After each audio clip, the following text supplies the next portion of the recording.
Ils sont mieux armés, les pays européens, que d'autres pour s'adapter à la pénurie d'eau, mais malheureusement, ils ne sont pas les plus menacés. Donc si vous voulez, si nous avions à résoudre uniquement le problème de la pénurie d'eau à l'échelle de l'Union européenne actuelle, et puis des pays voisins comme la Suisse ou les Scandinaves, je pense que le problème serait résolu, alors que nous avons dans le monde des problèmes extrêmement graves.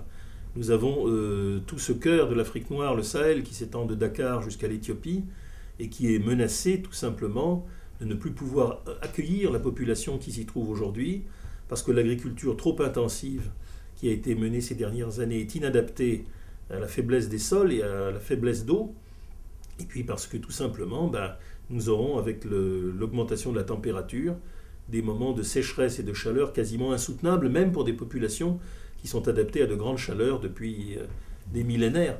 Alors que faire? Il faut trouver des solutions, et là les Européens sont effectivement nécessaires, mais pas véritablement chez eux, où ils finiront par trouver quelques solutions, mais à l'échelle mondiale. Et par contre, je pense que l'Europe, parce qu'elle a la technologie, parce qu'elle est plus réfléchie dans son utilisation de l'eau que l'Amérique du Nord, qui a toujours eu une espèce d'abondance à laquelle elle croit encore, à tort, l'Europe peut avancer dans des domaines très importants. J'en citerai peut-être 4.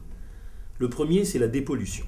C'est-à-dire qu'aujourd'hui, les eaux usées, qui sont en fait condamnées et qu'on ne se sert plus, sont beaucoup trop importantes, et on doit pouvoir arriver, et on le fait déjà, mais on doit pouvoir arriver bien davantage à utiliser les eaux usagées et la réutiliser. Je sais bien qu'il y a des peurs énormes, parce que l'eau c'est la pureté, donc on dit qu'une fois qu'on a débarrassé l'eau des boues, elle n'est tout de même pas pure.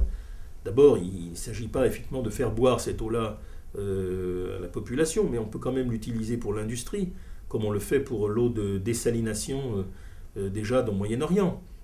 Et puis ensuite, on peut prendre des précautions, montrer ces précautions, mobiliser l'opinion, parce que c'est indispensable de récupérer une partie des eaux usées. Deuxième front, si j'ose dire, le transport de l'eau. Et oui, le transport de l'eau. C'est encore un pur tabou, celui-là. Parce que depuis les temps immémoriaux, depuis la Bible, les puits sont libres. D'ailleurs, on peut se massacrer, se piller, mais on ne doit pas toucher aux puits. Ça, c'est un crime. Mais je pense qu'il faut alimenter des régions entières avec des ressources en eau qui viennent de régions qui sont excédentaires.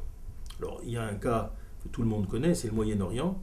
Comment va-t-on faire venir l'eau nécessaire pour un État palestinien qui va renaître un peu de ses cendres? Comment on peut trouver en Israël suffisamment d'eau pour maintenir le niveau de développement du pays?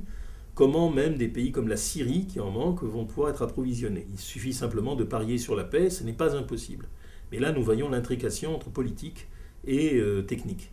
Mais bien entendu, il faut apporter de l'eau dans certaines régions, il faut apporter de l'eau dans le Sahel, il faut apporter de l'eau dans toute la péninsule arabique, mais là, il y a des progrès énormes, comme en Israël d'ailleurs, dans les technologies de la dessalination, ce qu'on ne sait pas.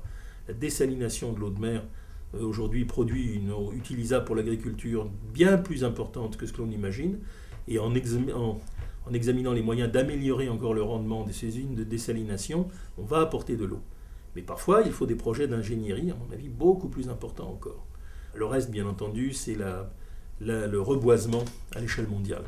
Car là où il y a des arbres, il y a de l'eau.